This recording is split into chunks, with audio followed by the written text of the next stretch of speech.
Well, hello everyone. Welcome back to my redesigning series. If you're new here and aren't aware of what this is, I have been doing redesigns of some old characters that I created back when I was about 12 or 13. If you want a better understanding of these characters and the world that they're from, I'd suggest starting from number 1. I'd suggest watching number 1 anyway, just so you can kind of get the idea of what all these videos are. This here is part 3, and with this we'll be diving into 3 more characters that I redesigned.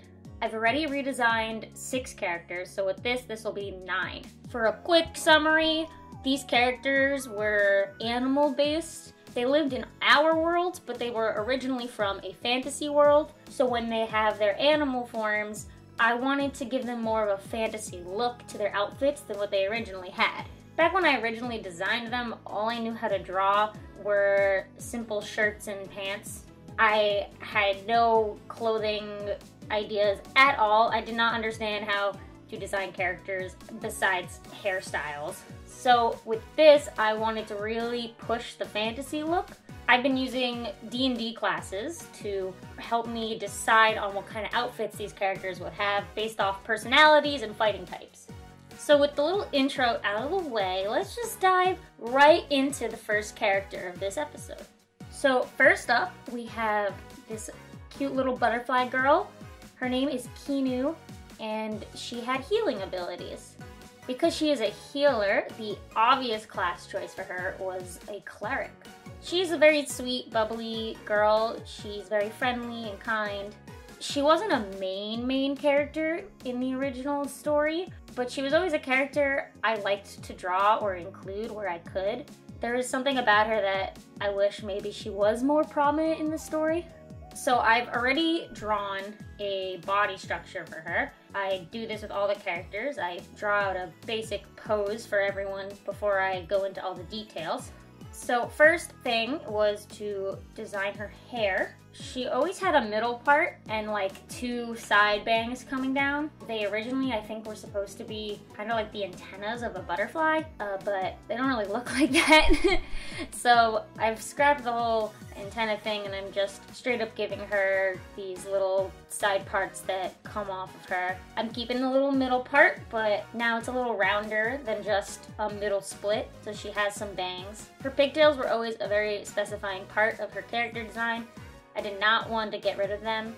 They called back to the whole antenna thing, so keeping them was 100% part of her design. Could not get rid. So after I was satisfied with the hair, it was time to figure out the outfit. I pulled up a few references of other clerics so I could have an understanding of basic idea of how they would dress. I've had a lot of characters already with the long sleeves or the gauntlets, so I wanted to definitely have her be different than the others. I've noticed a lot of clerics either have short sleeves or like no sleeves going on with maybe some guards or whatnot. So I stuck with the short sleeve look. I also added a hood where she could lift that up pretty easily, give her more of a wizardy magic look with the hood up. But here I kept it down so you could see her hair. Around her waist, I wanted to give her some sort of belt thing. I've had a lot of belts in a lot of these characters, so I wanted something a little more magical looking. So I went more with the larger belt with like a gem in the center. When it came time to do the bottom half of her outfit, a lot of clerics have big wavy garments on the bottom half. They are magic users, so a lot of magic users have big gowns or big cloaks that they wear. So I wanted to add this cloak look into her. To change it up though, I decided to split it. So you'll notice that the back half actually splits into 3 parts. I actually end up using similar things in the future for characters that have tails, so it would make more sense of how their tail is coming through their outfit without just having a hole in the outfit for no reason. Up next was the arms. A lot of clerics seem to have gauntlets or gloves on of some type since they cast magic through their hands. Because her whole thing is healing, I thought it'd be interesting if she had some sort of wrapping around her.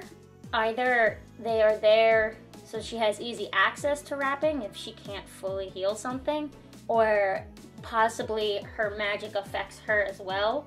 Sort of a exchange kind of thing. I haven't specified yet which one I like more. I think the exchange could be really interesting, but it would hinder her a lot, and she does do quite a lot of healing in the story, because all the other characters are always getting themselves hurt for sure. For the shoes, I went for just a basic boot kind of look. I didn't want them to be armor, since clerics don't really have heavy armor. They're very much about leather and fabrics. So I just designed a very simple leather boot based off of some of the references I was looking at. And then just sketched a little of the pattern inside of her butterfly wings, just so when it came time to color, I had a general idea of where they would be. And with that, I had finished designing Kinu. Next, I'm gonna line it, and then we'll come back for the colors. Okay, so the line art is done, and I have filled her in with a basic color, just so we can easily color her in. So first was her skin tone. I kept her on the lighter skin spectrum, specifically the idea of light magic, so keeping her lighter skin just seemed kind of appropriate. I think it is a good contrast to her gray hair that she has. Helps it stand out a little more. I knew her whole color theme was gonna be in the blues area. Even though her wings had more yellow in them than blue, for some reason every time I would draw her in the past, I would give her some sort of blue in her outfit.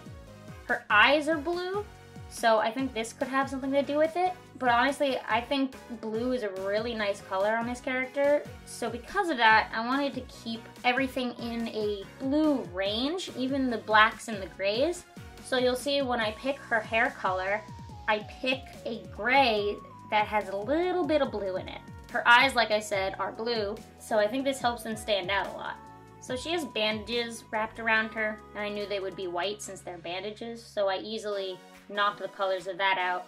Now when it came to figuring out her outfit, I played around with a few blues. I went lighter and darker and whatnot. One of the references I had a cleric with a prominently blue outfit, so I was taking a lot of heavy inspiration from that.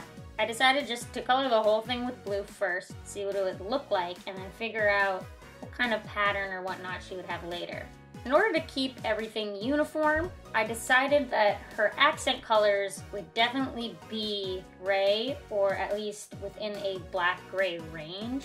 And with highlights, they would be white or yellow based off of her highlights on her butterfly wings. Like I said in all the other videos, having less colors on a character design, or at least keeping the colors within a uniform color palette, can really help. It puts less strain on your eyes when you look at them, and it makes the whole character seem more uniform. So instead of having crazy rainbow colors just because you want to use every single color, it's better to think about not just the personality of the character, but maybe what the character does or what kind of living situation this character is in, and try to combine all of that into understanding what colors you think would best fit. If you're ever struggling for color palettes, there's some good websites out there that can just produce color palettes for you. You can even base characters off of the color palettes if you have no idea how to design a character. So like I said, her pants and her shoes are sticking in the grays, and her belt is gray. Everything is very uniform within this character. Because of this, I wanted to cut the colors that she had in her butterfly wings. Originally, she had yellow, blue, and red on her wings, but it really was too much. They didn't really fit together. Her wings were based off of a Beautiflies pattern, so that had those colors. But now when I'm designing her, I have a greater understanding of who she is and what colors would work for her personality. So I nixed the blue and red from the bottom of her wings. I do keep a very light red as a little accent on her top wings. Having a single part that accents a character's design, say a worm in the midst of all your cool colors, can be eye-catching and help something pop on a character's design. So if you want to put emphasis on a specific section, having a single color that only appears there is a good idea. But this is the only time I would recommend breaking your palette So next I kind of just added a little pattern to her outfit. I thought this would also be a good way to emphasize that her bottom half is broken into 3 parts by showing where the white pattern is.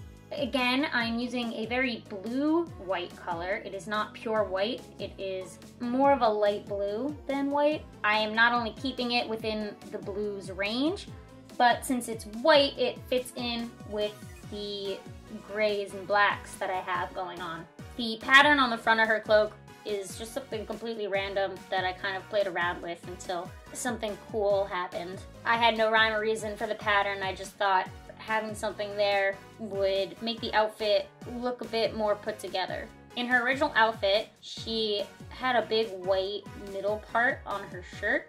Most every character I designed had this middle section. It was actually a way that young me was showing that it was an animal's belly. I do not know where I came up with this idea, but it became a universal part of all of the outfits for the characters when they were animals. Just this white belly part. So I actually have quite a few chest designs on some of the outfits I've made. As for where I put the accents on the rest of it, I just played around for a while until it looked interesting but not overbearing.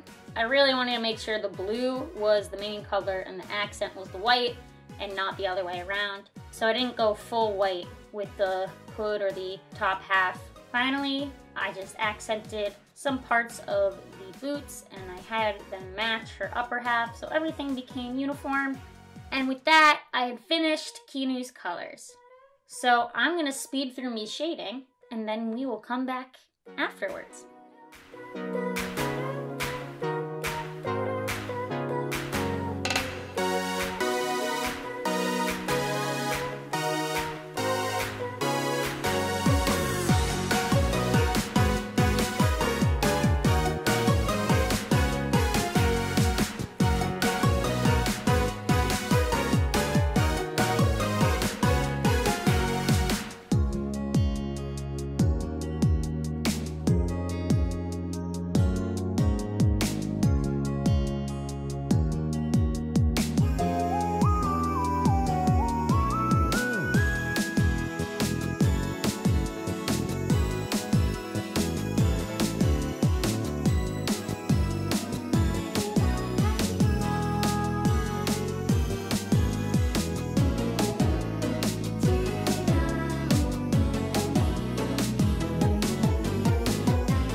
So here is Kinu then, and here is her now. I am very happy with this design. I really like Kinu. I think she is adorable, and I have a fun time drawing her. Alright, now we're gonna be changing things up a little bit. This next character I think stands out from all the others, unintentionally so. This is Reiki.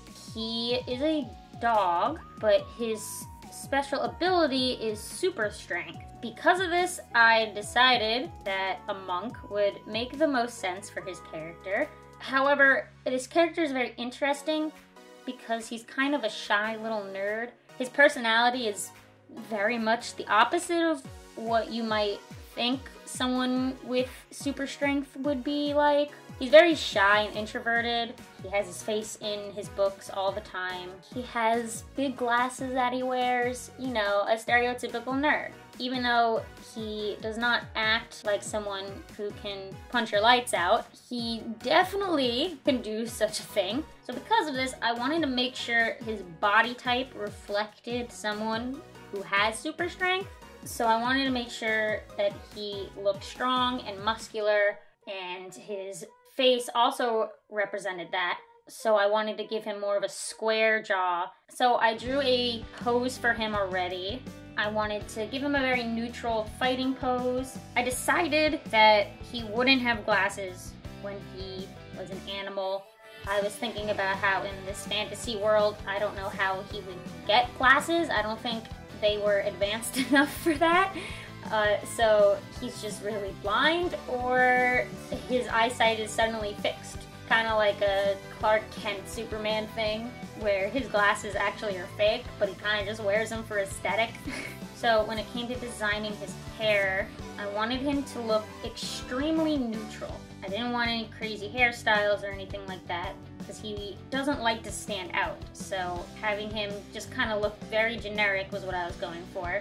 So I gave him a super short haircut, something very simple and uncomplex. His ears I had to think a lot about. Originally he had long floppy ears. That's how I would draw dog ears, no matter the type of dog. And they would stick to the side of their head, coming from absolutely nowhere. Honestly, the ears looked like they were coming from the very top of their head instead of attached to the side, and it didn't make any sense. It also didn't differentiate between dog breeds in any way. So for him, I decided he definitely was going to have short ears. So I went for a top look for the dog ears. I think they read way more as dog now than they used to. So next it was on to his outfit. Monks wear cloth, so they have an easy time moving around. So looking at the references, I went with a cloak kind of thing, and I put this wrapping in his center as a way to hold it all together. I decided he needed to either have no sleeves or his sleeves rolled up, because his whole thing is about strength and you want to be able to see that he is muscular. So I gave him the rolled up sleeves. My muscle drawing abilities are not the best, so you'll see that I play around with what an arm looks like quite a few times until I'm satisfied. I'm honestly still a bit off about it. Something I need to work on is muscular bodies. But you know, I think I pulled something off with this character. I decided he needed wrappings on his hands. This is also relating in general to martial artists.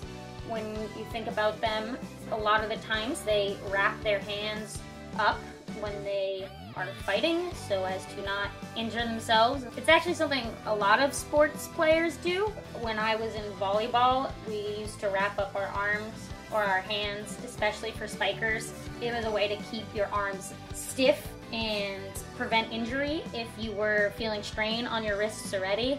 So in his bottom half, I continued the draping cloak that he had from the top. This is open, not closed like all the other characters. And in the middle, he has a long shirt that will come down as well. For his pants, I went for the very poofy, baggy look that some monks have.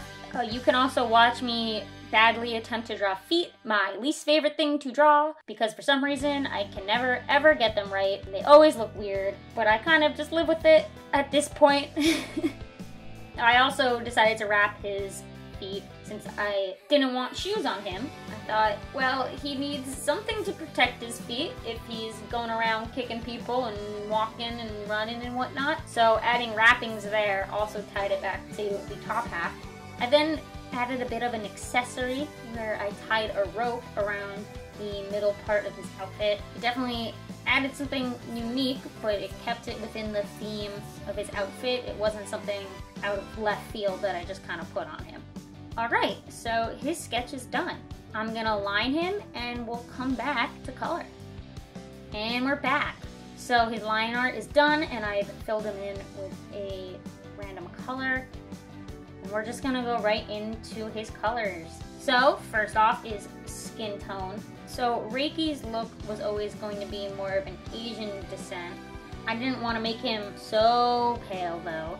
I thought having more of a grayer tone would work for him. He's kind of unassuming until he, punches your lights out. So I wanted to really tone down the brightness of his colors. Next was his hair color. He has blue hair, like his original hair color, but like I did with the skin, I wanted to tone it down a lot. So I made it a much darker, grayer blue than a bright blue like it used to be.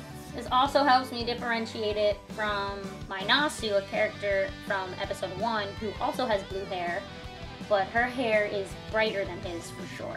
His eyes are green like they originally were, but I, again, toned it down.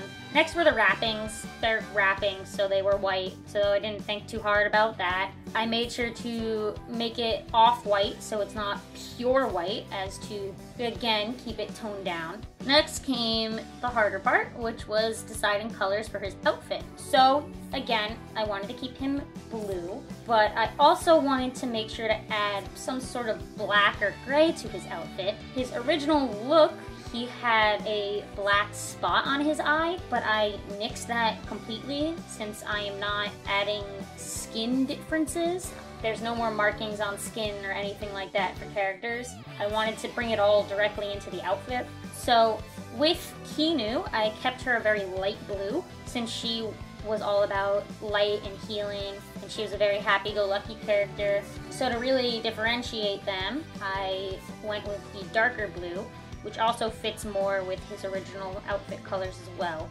Then his undershirt became gray to add that gray-black look that I wanted in him. I made his pants more of a black, again with the black look that I wanted to go for. You'll notice I reline art the belt I gave him because I did not make it look enough like it was a rope. So I curve it and add some lines and whatnot. So I fixed my rope issues. Since it is a rope, I just made it a light brown color. Like I did with Kinu, this is kind of like an accented color that doesn't really fit with anything else, but it is a rope, so it will be brown because that is usually the color of rope. So it turned into a bit of an accent on his outfit, which it's fine. I think it still universally fits with the rest, with the dark blacks and blues and whatnot. It isn't something that stands out too much. It's not like it's a bright red. To keep colors the same, I used the same black I used for the pants for the middle part of his outfit. Again, my whole philosophy on unifying colors. If you're gonna have two parts that have the same color, why change up the tone of it? Keeping it all one color unifies it a lot more. So finally, of course, is the accent colors. I thought having something a little lighter for an accent would be best. It helps make the whites of his bandages not stand out as much if there's something a little lighter in the rest of his outfit. The color of his sleeves that are wrapped up, the way I usually do rolled up sleeves is I just lighten the color of the part that's rolled up a little bit so it looks like it's the underneath of the shirt. So that's all I did for that. It wasn't much thought put into it. I wanted to be sure I had a little pattern going on, so I add all these little circles going around him just so it's a little more interesting than just lines. I also just added a little bit of a light gray to accent his undershirt. Again, just to make it a little more interesting so it's not just a plain gray shirt. Okay, well with that, I finished all the base colors. So we're gonna speed through my shading and we'll come back when he's done.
So here is Reiki then, and here is him now.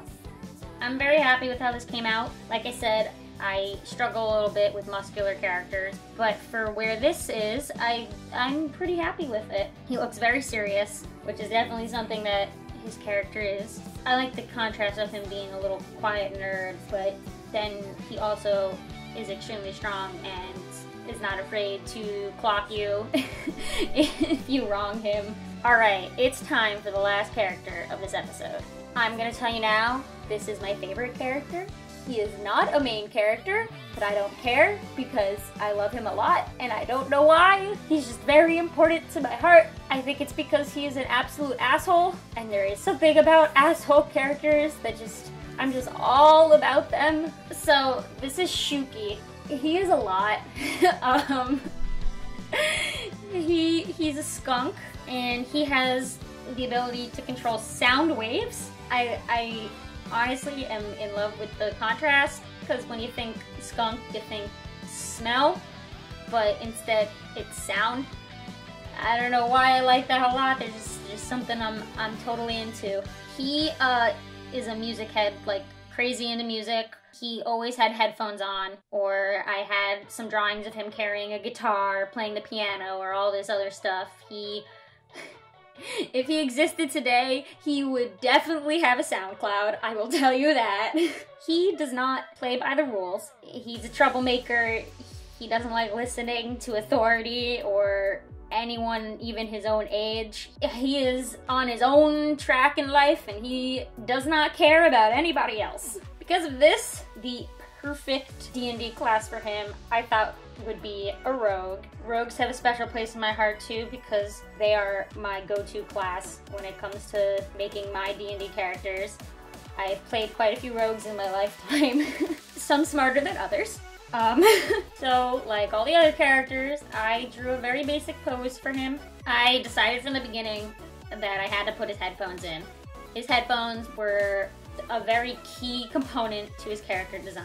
Obviously, he got the headphones from our world. There's not an MP3 player in the fantasy world, but when he switches to his animal form, something like headphones I don't think would disappear, since they're just an accessory, so they carry over when he is in his fantasy look. You know, he has 2 ears, since he has the skunk ears and the human ears, so I mean, I don't know how much of a purpose they serve as protecting him when he's controlling sound, but accessories, I guess. So because of this, I kept a pose where he had one hand on a headphone, or at least covering his ear. Now it was time to design. His hair went through a bit. I redesigned these characters a few years ago. Very simple, just kind of fix up hair. I didn't really do much else to them. And he had a hairstyle that looked a lot like how I am drawing it now. But I realized it looks way too similar to Kumori's look, who is the main character, and I wanted to 100% differentiate the two of them from one another. So I drew in the headphones, which I knew would be there, and then I played around with his bang placement and whatnot for a while. Finally, I was satisfied, and I threw in his ears and I fixed up the headphones. And then it was time to go into the outfit. So rogues are all about big hoods and the armor and the sneakiness and whatnot. So off the bat, I knew he needed a very, very large hood and a big cloak. I will tell you, my favorite thing to have on characters is big scarves. I don't know why. I love big scarves or hoods or things like that. This is why my main OC now, he has a big scarf. I just love drawing them. So I really wanted to give him a really big hood. It was kind of just a guilty pleasure, honestly. Rogues are armored. They aren't just cloth. So I gave him some shoulder pads that go under his cloak. And I also gave him some arm gauntlets. Rogues are rough around the edges, for sure. So having very pointy looking gauntlets, I thought, would add to his character as well. Definitely emphasize how unapproachable he looks. I went through a few ways as to what his cloak would look like from the back. I actually ended up going with the thief look that a lot of Fire Emblem thieves have. They have a cut cloak in the back where it splits into 2 parts. I thought this would work too because he has a very big tail because he is a skunk. So I thought it would work for a way for his tail to come through behind his cloak. I wanted to give him a chest plate on the top half so he had a little more armor going on him. But I added some flaps for underneath where he has cloth underneath it. Rogues have a lot of things going on their legs. A lot of the times they have knives that they've strapped to their legs. So I put 2 little wrappings on one of his legs where maybe he hides knives. I mean, he has superpowers, but like, what's wrong with also having knives, right? For his legs, I gave him padded boots. I also added some buckles to them just to kind of add a little something going on. And with that, I had finished designing Shuki. It was time to line him, and I will do that and we'll come back and color him. Okay, so line art is done, and I have colored him in a random color so we can get right into the rest of him. So first off, hair color. He has purple hair. He's always been purple. That's his color. So I took a kind of light purple color and I filled him in. I also matched his tail to this color. Don't get attached because I do change it. I darken it a little bit later since I realize it's way too light for him. He is a dark personality. I can't see him having light, bright purple anything on him. I honestly can't see him having anything light on him. I did fill in the ears and I added the white to the skunk tail. Definitely the lightest part of his whole thing is his tail. Next, skin color. I wanted him to have dark skin. In my redesigning days, he got a lot darker. His very original design, he looked like everyone else where he had the pale skin. But like I said, I wanted to make him look mysterious, so I went for a browner look for his skin tone. Personally, I'm all about characters with darker skin, even if they're just like a little bit browner.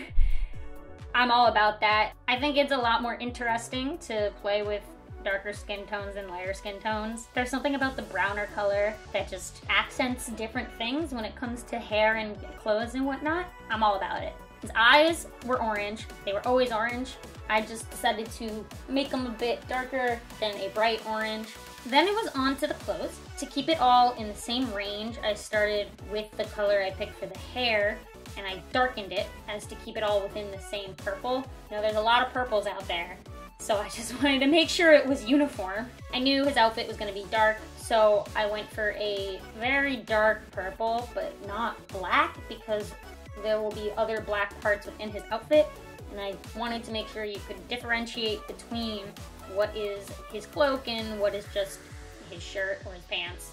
So for when it came to his shirt, I kept it purple again, but now it's almost black. It's to the point where if you weren't looking close enough, you probably would have absolutely no idea it's even purple at all. But I kind of like that because it keeps it all within the purple that I wanted, but it is also a dark black kind of color so as to not super stand out as purple. I'll say if you ever have characters that all have black or white or whatnot on them, I will recommend adding tints of some sort of color that you want in this character. This goes back to Kinu, where I made her white basically just a light blue, so it wasn't actually pure white. And this goes here, where the black isn't actually black, it's just an extremely dark purple, so as to make you think it's black. That could be a personal thing, but again, I don't like using straight black and white on anything. I think if you have the chance to add a little color in something, why wouldn't you? So for all of his armored parts, I picked a silvery color, something very neutral, and something that isn't super bright. Again, uniform. I made all of them the same color as to not have 5 different whites going on for no reason. As for his gloves and his shoes, I went for a brown, but it's a very darkened brown, and it is more towards a red than an orange. It doesn't pop too much from him, but it definitely helps make these parts stand out from all the others. Headphones, again, I matched the color. I just wanted everything to be uniform. I also already had a pretty good idea of what color I wanted the headphones because I've been drawing them on him 4 ages, so I knew exactly what they would look like. Here is where I fix his hair color. I darken it, but then I think it's too saturated, so I darken it again. And finally, I'm satisfied with the purple I've chosen. You can see how different it is by looking at his eyebrows versus his hair. His skin, I also played around with. I went a little darker, I went a little grayer, I went a little oranger. I decided that, yes, I did want it to be darker. So I went with actually a little bit more of an orange tone, so it also kind of matched to his eye color. I then accented his headphones. The original headphones had a red, but I wanted them to be kind of orange since his new accent color was his orange. So I just picked the dark orange instead. So with that, I finished all his base colors and it was time to shade. So let's zoom on through this and come back when it's done.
Okay, so here is Shuki then, and here is Shuki now. Like I said, Shuki is my favorite character, and he still is. And now drawing him like this has only increased my love for this character. There is something about this design I came up with that is just rad as hell. I don't know what it is. There's something about him that I'm just all about every day, all day. Please, God, he's just such an asshole. But you know what? I don't care. I love him. He's the perfect asshole. That is gonna be it for this episode. Thank you for watching. I'm glad I got to this one, mainly because Shuki was in it. But I also love Kinu. She's adorable. You know, honestly, all these characters had so much potential when I first made them. And now I like going back and actually bringing out their fullest potential. You know, when I first made these characters, they were okay. They were very simple. But I had a lot of good ideas, but I just didn't know how to implement them into the drawings or into the character designs. This is really a good way for me to push not only my character designing skills, but also push differences between characters, because now that it's been years since I first made them, I have such a better understanding of their personalities and their story arcs than when I first designed them. because when I first designed them, I didn't have a story. I made all the characters first and then just threw them into a story. Now that it's the opposite, where these characters have lived and breathed with a story behind them, and I have had them in situations where their personalities can grow, I can now design them better because I actually know what I want these characters to be doing and acting like and how they would react in certain situations. Before, they were just blobs, and now they are characters. Alright, spiel over. The next video in this series will be the last. It's gonna be me redesigning 3 of the main villains of this story, so that'll be fun. With this video, I've now designed 9 characters, so with the next, that'll make 12. That's all I have actually redesigned up to this point, but if people like this, I'll redesign more. I have way more than 12 old OCs that I can redesign very easily. I sometimes wish I had the ability I had back when I first started drawing to just whip out characters like there's no tomorrow. Now I take a lot more time when it comes to coming up with characters and designing them than I did back then. But because of this, I have so many OCs from back then that I can make videos like this about. Anyway, thank you for watching. Like, comment, share, subscribe, all those things that YouTubers say. Check out some of my other videos. I also do animations and animatics and process stuff with those as well. I'll see you guys in the next video. But until then,